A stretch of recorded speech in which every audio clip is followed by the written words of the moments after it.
오늘은 에베소서 4장 22절부터 24절 말씀, 이 세 구절의 말씀을 가지고 여러분들과 좀 같이 은혜를 나눠보도록 하겠습니다. 2019년 8월 우리 이름 없는 교회는 참 중요한 시기에 놓여져 있습니다.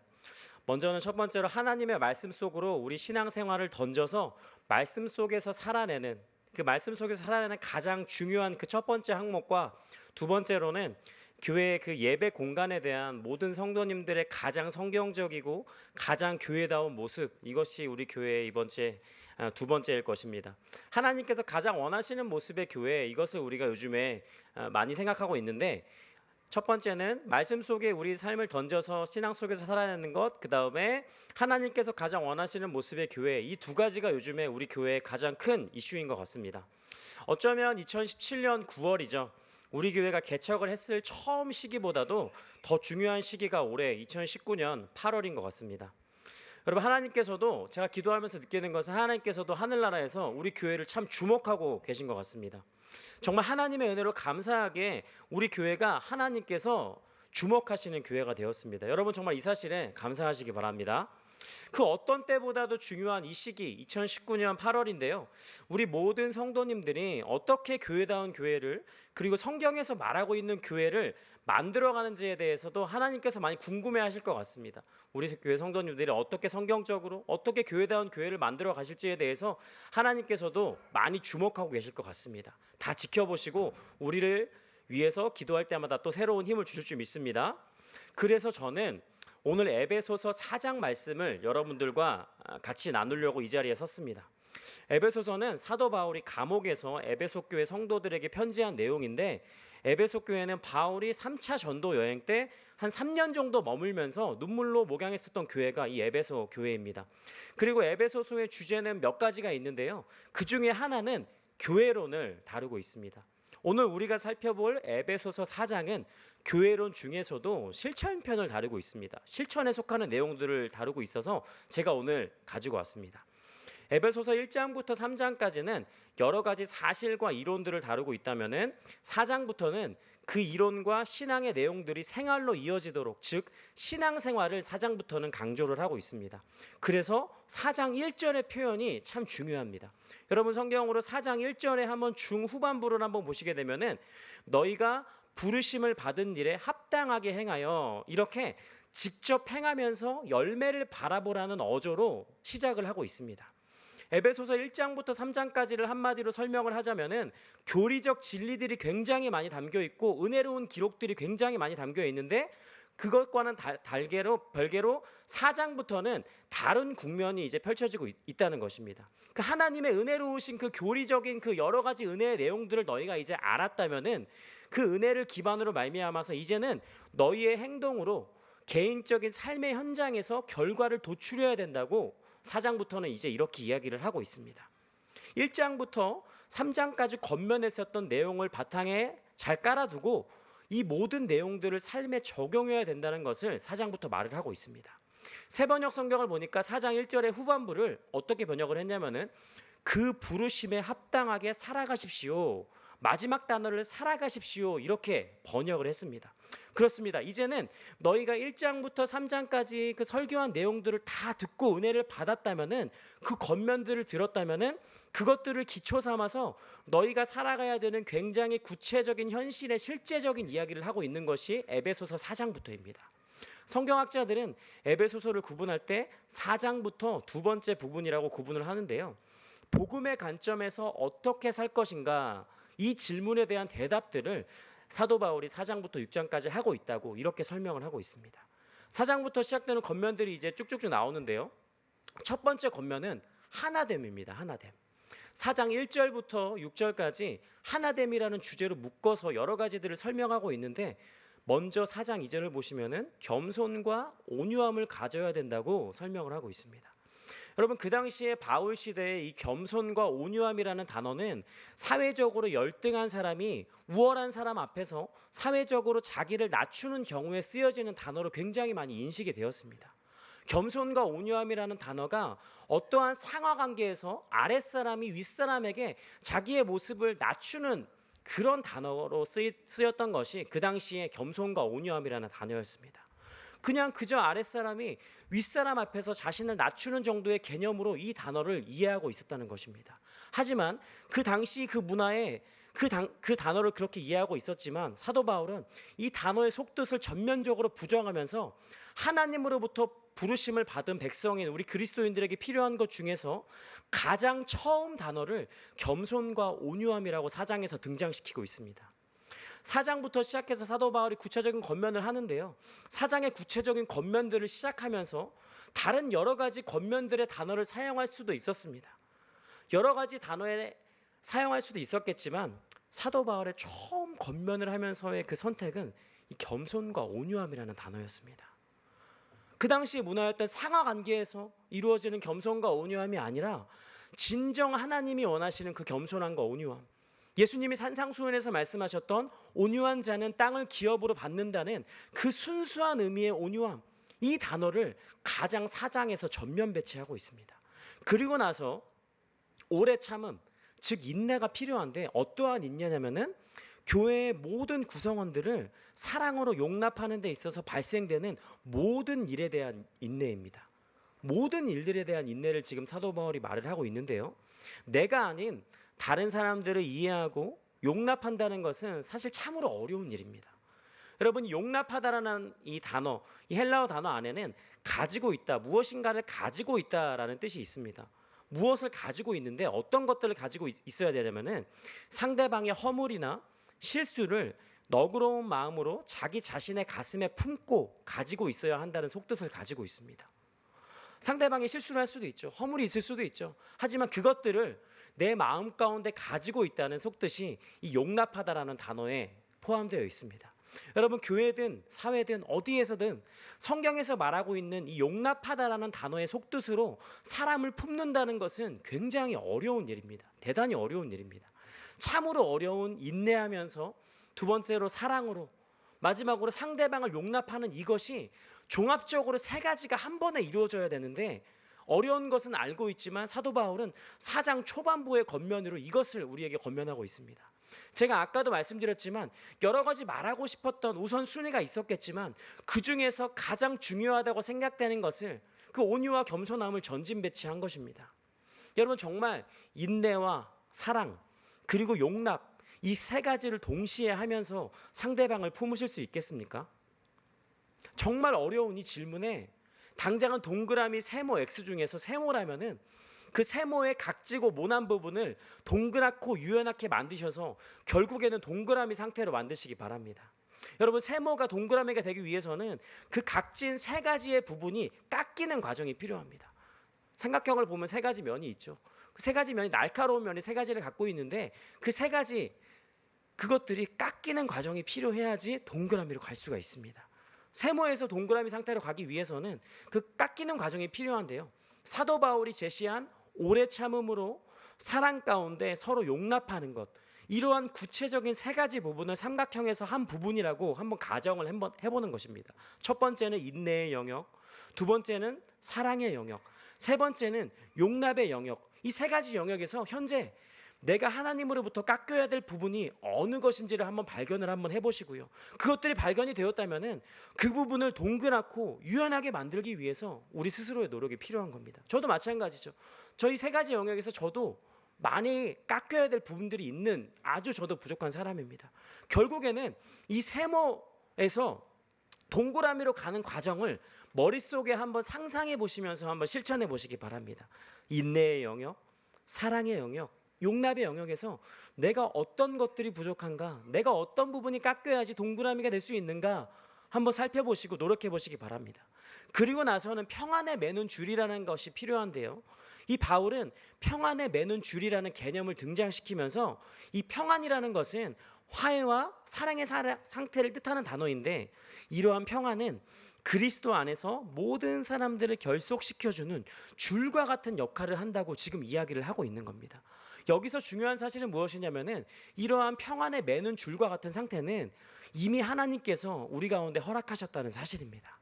평안에 매는 줄과 같은 상태는 우리가 노력해서 어떻게 얻을 수 있는 것이 아니라 평안에 매는 줄로 성령이 이미 하나 되게 하신 것을 힘써 지켜야 된다고 사도 바울은 지금 우리에게 이야기하고 있습니다. 평안에 매는 줄은 우리가 어떻게 해서 만들어낼 수 있는 것이 아니라 이미 완성된 것입니다. 하나님이 예수 그리스도 안에서 평화의 상태로 교회의 구성원들을 이미 하나로 묶어주셨고, 사도 바울은 이것을 줄이라고 표현했는데, 성령님께서 우리를 그리스도와 하나님께로 이끄는, 하나님의 은혜로 이끄는 역할을 우리 가운데 하고 계십니다. 그것을 또 유지시켜 주시죠. 그 안에 거하면서 그것들을 유지하라, 오늘 우리에게 이렇게 말씀하고 있습니다. 그래서 바울은 우리가 어떻게 해서 그 평안의 매는 줄을 만들어낼 수 있는 것이 아니라, 만들어내야 된다는 것이 아니라 이미 되어진 것을 힘써 지켜야 된다, 오늘 우리에게 이렇게 이야기를 하고 있습니다. 이 줄이라는 것은 누군가 마음을 먹으면 끊어버릴 수도 있는 것입니다. 누군가 정말 악한 마음만 먹으면은 줄이 있는데, 완벽하게 묶여져 있는데 악한 마음을 먹으면 그것을 끊어버릴 수도 있습니다. 그래서 하나님께서 우리에게 허락해 주신 정말 그 조화로운 상태, 모든 밸런스가 완벽하게 맞아져 있는 그 평안에 매는 줄의 상태를 우리가 스스로 유지해야 된다고, 서로 유지하라고 지금 우리에게 이야기하고 있습니다. 여러분, 이제 4장 4절로 한번 와보시기 바랍니다. 4장 4절로 한번 와보시면은 4절부터 6절까지 이 세 가지 구절 동안에 하나라는 단어가 무려 7번이나 기록되어 있습니다. 이 하나라는 부르심이 얼마나 중요한지 성경에서 완전수인 7번을 사도 바울은 기록을 하고 있습니다. 4절부터 6절까지 하나라는 단어가 무려 7번이나 표현되어 있겠습니다. 한번 살펴보겠습니다. 앞서 에베소서 1장 23절에서는 교회는 예수님의 몸이라는 개념이 등장하는데요, 4장 4절을 한번 보시면은 결국에 교회의 몸인 예수님도 한 분이시고 성령님도 한 분이시라는 굉장히 본질적인 설명을 하고 있습니다. 이렇게 예수님과 성령님의 본질이 하나라는 아주 중요한 사실을 등장시키면서 그리스도인들은 개별적인 소망을 가져야 되는 것이 아니라 한 분이신 예수님으로부터 영생을 얻고 부활의 소망을 얻어서 결국에 천국의 소망을 가지고 있는 사람들이 우리 그리스도인들인데, 하나님과 영원히 즐거워할 수 있도록 천국 소망을 가지고 있는 그 부르심을 받은 사람들이 우리인데, 사도 바울은 지금 그것을 강조하고 있습니다. 이렇게 모두에게 하나된 부르심, 동일한 부르심이 우리 가운데 있다는 거죠. 동일한 부르심이 우리 가운데 있으니 이 세상에서 이러한 하나됨을 표현해야 된다고 지금 4절에서 이야기를 하고 있습니다. 예수님도 한 분, 성령님도 한 분, 믿음도 하나, 세례도 하나, 그리고 완전하신 우리 하나님도 한 분, 즉 모든 것이 하나의 의미를 존재하고 그 존재 방식대로 살아가고 있듯이 부르심을 받은 우리 그리스도인들 또한 이러한 하나의 방식을 깨버리지 말고 더욱 하나됨을 지켜야 된다고 이 말을 지금 우리에게 하고 있는 것입니다. 우리는 한 분이신 하나님 아래서 여러 가지 믿음의 고백들과 신앙의 고백들을 드리고 있는 사람들입니다. 다른 믿음의 고백이나 다른 복음의 사실을 고백한다면 그것은 이단입니다. 결국에는 삼위일체 한 분이신 그 하나님 안에서 같은 교리적인 진리들을 믿고 같은 복음의 내용들을 고백하면서 교회라는 공동체로 우리가 해야 될 일은 무엇이냐면은 그 하나됨을 지켜나가는 일입니다. 여러분, 앞서서 고린도전서 1장 10절에서 사도 바울은 이 말을 하고 있습니다. 형제들아, 내가 우리 주 예수 그리스도의 이름으로 너희를 권하노니 모두가 같은 말을 하고 너희 가운데 분쟁이 없이 같은 마음과 같은 뜻으로 온전히 합하라, 이런 말을 하고 있습니다. 같은 말, 같은 마음, 같은 뜻, 이것이 교회라는 공동체 안에 흘러야 된다고 사도 바울은 설명하고 있습니다. 같은 말, 같은 마음, 같은 뜻, 이것을 흐르는 것이 교회의 정상적인 모습이라는 것입니다. 그렇다고 교회 구성원들 그들만의 생각으로 흘러가고 교회 밖의 사람들을 품지 말라는, 이런 우리만의 생각을 가져야 된다는 뜻이 아닙니다.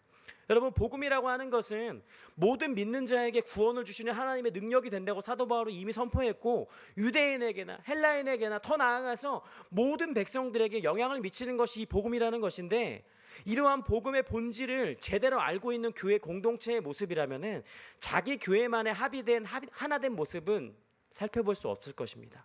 이렇게 부르심의 한 소망 안에서 하나됨이라는 개념을 가지고 있는 상태에서 드디어 이제 구체적으로 그렇다면 어떻게 하나됨을 실천해야 되는지가 기록되어 있습니다. 하늘로 올라가신 예수님께서 하나됨으로 무장된 교회 구성원들에게 선물을 주셨다고 바울은 표현을 했는데요, 4장 7절을 한번 보시면은 우리 각 사람에게 그리스도의 선물의 분량대로 은혜를 주셨다고 합니다. 하나님의 선물이자 은혜가 우리 교회 구성원들 가운데 있다는 것인데, 그가 어떤 사람은 사도로, 어떤 사람은 선지자로, 어떤 사람은 복음 전하는 자로, 어떤 사람은 목사와 교사로 삼으셨으니 이는 성도를 온전하게 하여 봉사의 일을 하게 하며 그리스도의 몸을 세우려 하심이라. 우리가 너무나도 잘 알고 있는 선물과 은혜의 구체적인 모습입니다. 여러분, 우리 교회 안에서도 참 다양한 성도님들이 각자 가지고 계신 하나님으로부터 그 선물을 받은, 은혜를 받은 그 은사의 모습대로 교회 곳곳에서 봉사하고 계십니다. 이러한 모습들은 하나님의 입장에서 보기에 참 아름다운 모습이에요. 이러한 모습들의 결국은 교회의 덕이 되어야 된다, 이것을 말하고 있는 것입니다. 여러 가지 은사의 모습들이 있고 여러 가지 봉사의 모습들이 있는데 그 모습들의 결국은 교회의 덕이 되어야 된다, 이렇게 이야기를 하고 있습니다. 자기 자신의 유익과 기쁨이 아니라 교회의 하나됨이라는 것으로 그 모든 것들이 기결되어야 된다, 이것을 지금 이야기하고 있습니다. 여러분, 우리 개인을 포함해서 교회가 하나 되게 하는데 이러한 다양한 은사의 모습들이 도움을 주어야 된다라고 지금 이야기를 하고 있습니다. 이것을 한번 잘못 해석을 하면은 교회를 위해서 열심히 봉사하고 일하고 봉사해야 된다는 것으로 흘러가는 교회들이 굉장히 많아서 참 안타깝습니다. 여러분, 이렇게 흘러갔을 때 나타나는 문제점은 무엇이냐면은 그 교회는 일하는 교회가 되는 겁니다. 그리스도의 몸을 세우려 하심이라, 이러한 겉면을 잊어버린 채 교회 자체를 위한 봉사가 된다는 것입니다. 여러분, 교회라는 공간은 서로 도와서 해야 되는 일들이 존재해야 합니다. 혼자서 감당하기에는 힘이 들기 때문에, 사람은 로봇이나 그러한 여러 가지 무한 체력을 가지고 있는 것이 아니기 때문에 교회라는 공간은 혼자서 감당하기에는 힘이 들기 때문에 서로 나눠서 하는 일들이 굉장히 많습니다. 그리스도의 몸을 세우려 하는 목적이 아니라 그 앞에 구절을 보시면은 봉사의 일을 하게 하며, 이 구절에 집중하는 순간 그 교회는 올바른 방향으로 나아가고 있는 것이 아닙니다.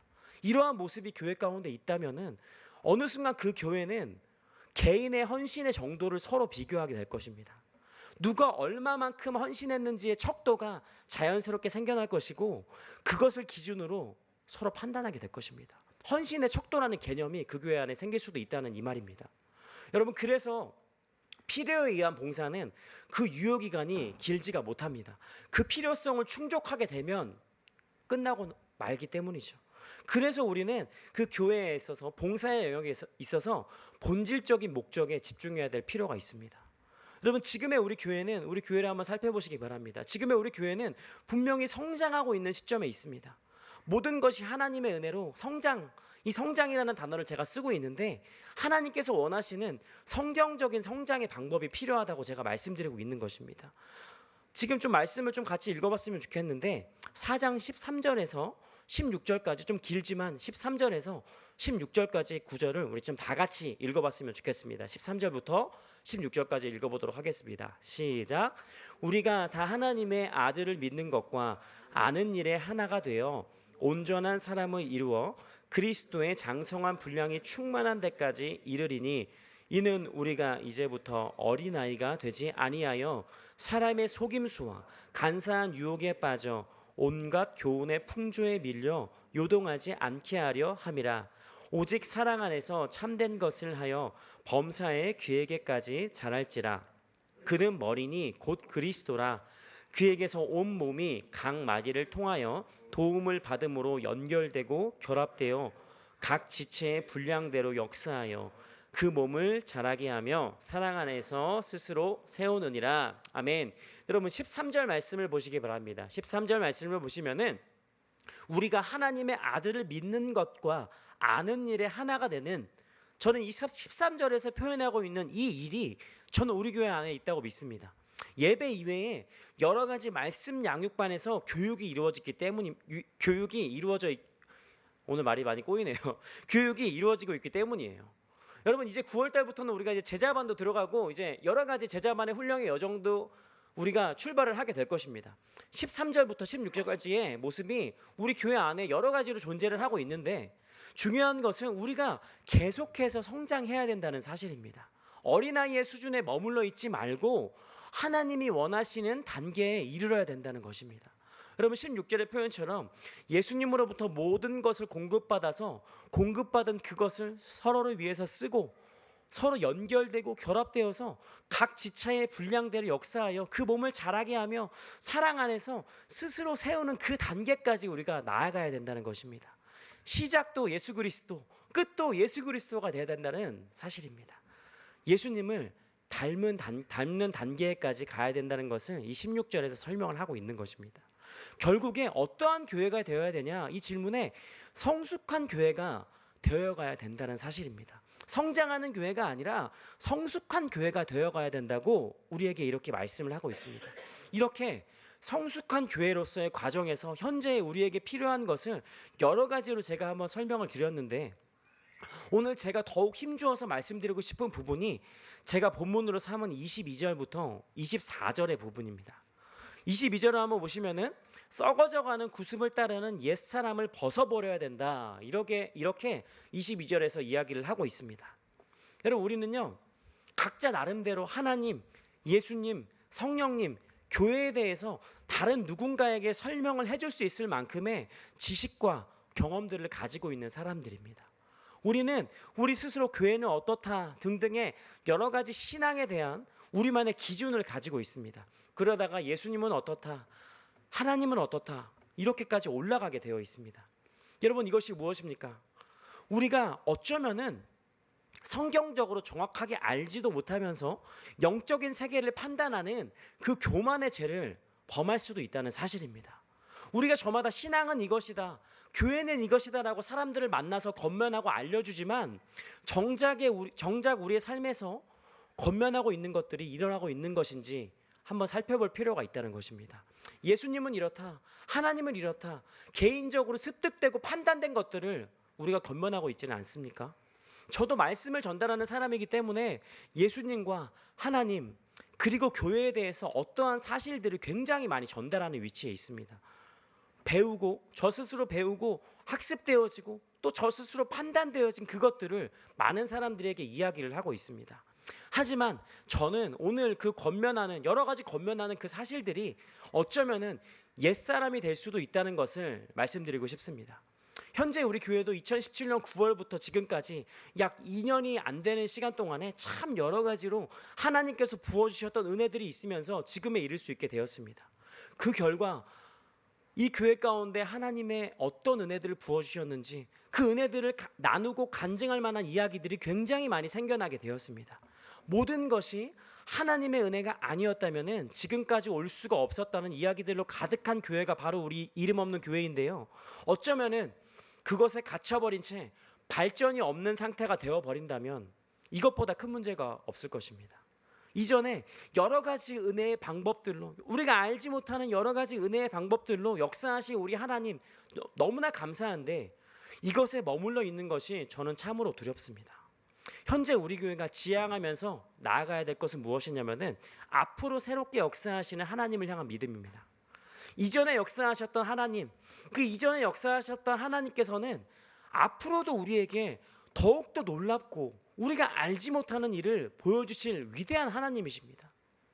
그분에게는 어떠한 리미트, 제한성이라는 것이 없어서 우리의 상상 이상으로 역사하실 수 있는 아주 큰 분이 우리가 믿고 있는 하나님입니다.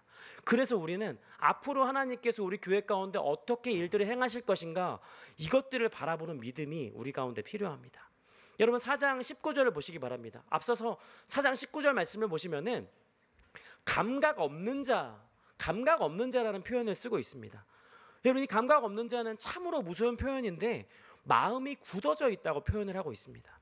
제가 이번 주에 청소년부 아이들과 이 말씀을 나눴습니다. 이 본문을 가지고 나눴는데, 그러면서 제가 4살 때부터 교회를 다녔으니까 올해로 약 한 30년째 교회를 다니고 있는데요.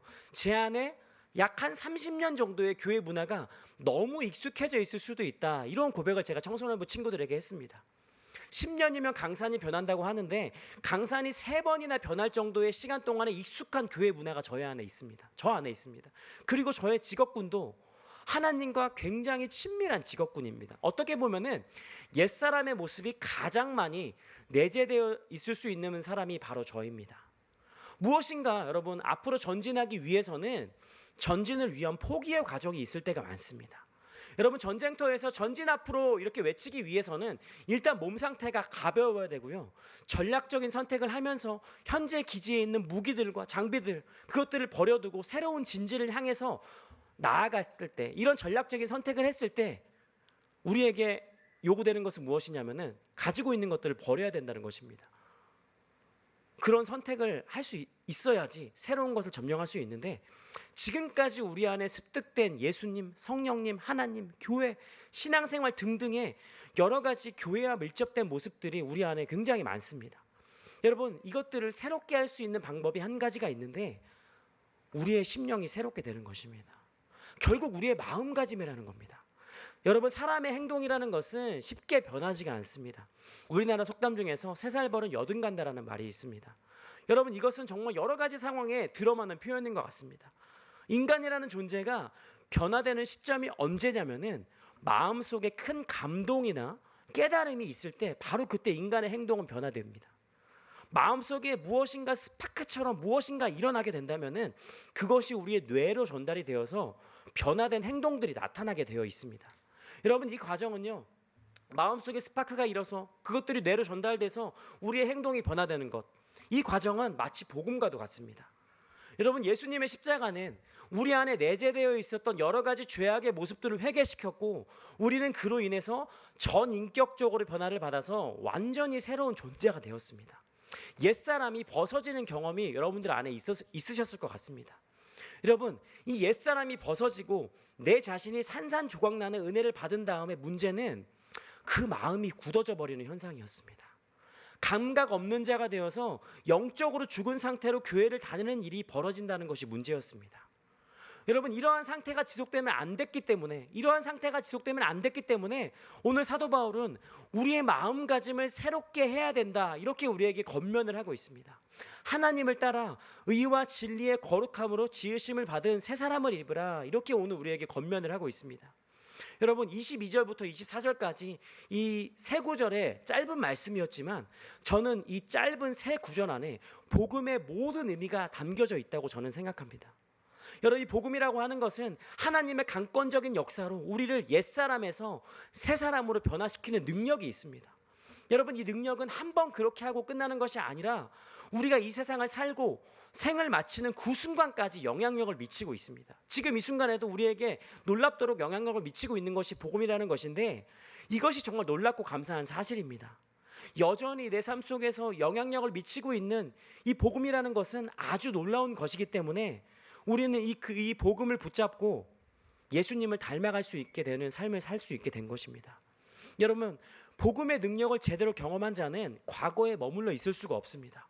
복음의 능력을 제대로 경험한 자는 예수님을 향한 갈망이 우리 마음 가운데 날마다 몰려오게 되어 있습니다. 예수님이 어떤 분이신지, 하나님의 말씀이 오늘도 나에게 어떠한 의미를 가지게 되는지, 이것에 대한 갈망이 매일마다 물밀려 올 듯이 궁금해하고 배우고 싶은 감정이 드는 것, 이것이 정상적으로 복음을 경험한 자의 삶에서 드러나는 지극히 자연스러운 현상입니다. 그래서 구약의 호세아 선지자는 이스라엘 백성들에게 그러므로 우리가 여호와를 알자, 힘써 여호와를 알자, 이렇게 강력하게 촉구했던 것입니다. 너희가 하나님의 선택을 받은 이스라엘 백성이라고 한다면, 선민이라고 한다면 여호와를 아는 일에, 즉 하나님의 말씀을 알고 경험하는 일에 열심을 내어야 되는 것이 지극히 자연스러운 현상인데, 그것이 안 되고 있으니까 여호와를 힘써 알자, 이렇게 이야기를 하고 있는 것입니다. 그럼 우리 교회도요, 현재 예수님을 닮기 위한 과정 가운데 있다고 저는 생각합니다. 요새 교회를 위해서 정말 많은 성도님들이 마음을 부어주시고 있고 1차적으로 열심히 기도해 주시고 있습니다. 정말 엄청나게 감사한 사실입니다. 교육자인 저의 입장에서 제가 할 수 없는 영역까지 나서서 자신의 직장을 내려두고 열심히 기도해 주시고 마음을 부어주시는 일, 정말 감사한 일입니다. 그러나 여러분, 교회를 위해서 그렇게 기도하시면서 여러분들의 마음 상태도 한번 점검해 보셨으면 좋겠습니다. 우리의 심령이 다시 한번 완전히 새롭게 변화되는 그것을 한번 상상해 보시면서 우리 교회 구성원 모두가 그 새 사람이 바로 새 사람이 되었을 그때, 마음을 새롭게 해서 옛 사람을 벗어버리고 우리 교회 구성원들 모두가 새 사람이 되었을 바로 그때 하나님께서 어떻게 우리 교회를 간공적으로 은혜롭게 이끌어 나가시는지 여러분 한번 기대하시면서 기도하시기 바랍니다. 그런 기도가 요즘에 우리 교회 가운데 많이 필요한 것 같습니다. 썩어져 가는 옛 사람을 먼저는 우리 마음 가운데 있었던, 우리에게 익숙했던 하나님, 예수님, 성령님, 교회, 신앙생활, 그 모든 것들을 하나님 앞에서 좀 내려놓고 우리의 마음을 한번 새롭게 한번 해보는 것입니다. 아까 제가 말씀드렸던 세모의 상태가 우리 가운데 있었다면 동그라미를 변화시키는 그런 작업들이 우리 교회 가운데 모든 구성원들이 그 과정 가운데 있다고 한번 상상해 보시기 바랍니다. 그리고 그 모든 사람들이 그런 상태에 되었다고 했을 때 하나님이 그 구성원들을 데리고 어떻게 우리를 인도해 나가실지에 대해서 상상하시면서 좀 기도하셨으면 좋겠습니다. 우리가 이 시간에 좀 같이 좀 기도하면서 나가기 원하는데요. 좀 첫 번째로 기도하고 싶은 것은 무엇이냐면은 우리 안에 좀 옛사람이 모습들이 있었다면은 그것들을 좀 점검하면서 좀 기도했으면 좋겠습니다. 아까 제가 말씀드렸죠. 저는 30년 동안이나 교회 문화가 굉장히 익숙한 사람입니다. 제가 4살 때 신앙생활을 시작했으니까 올해로 30년째 교회 문화가 제 안에 굉장히 익숙한 사람입니다. 그래서 제가 경험하고 배우고 습득된 것들을 다른 사람들에게 설명할 수 있을 정도의 그런 사람이 되었습니다. 하지만 그것마저도 다 내려버리고 여러분들 안에 혹시나 다양한 모습들로 옛사람의 모습들이 있었는지 한번 점검해 보시고, 주님 오늘 내 마음을 좀 새롭게 해주십시오. 내 마음을 다시 한번 주님 닮는, 하나님 닮는 그런 마음으로 다시 한번 변화시켜 주십시오. 옛 것을 다 벗어버리고 내가 정말 새로운 마음가짐을 갖기 원합니다. 굳어버린 자가 혹시 우리 안에 있습니까? 그것들을 좀 내려놓고 기도할 때 하나님 오늘 다시 한번 내 마음 가운데 물밀듯이 파도처럼 몰려오는 하나님을 향한 갈망을 허락하여 주시옵소서. 하나님을 향한, 하나님의 말씀을 향한 그 새로운 마음들을, 갈망하는 그 마음들을, 복음을 제대로 경험한 자, 하나님을 향한 갈망과 예수님을 향한 말씀들이 물밀듯이 몰려온다고 하셨는데 오늘 그 마음이 오늘 우리 가운데 사라져버렸다면, 혹시나 약해져 있었다면, 희미해져 있었다면 주님 내 마음을 다시 한번 그 마음 상태로 인도하여 주시옵소서. 내 마음을 그렇게 변화시켜달라고 이 시간에 우리 주여 한번 외치고 강력하게 기도하며 나아가겠습니다.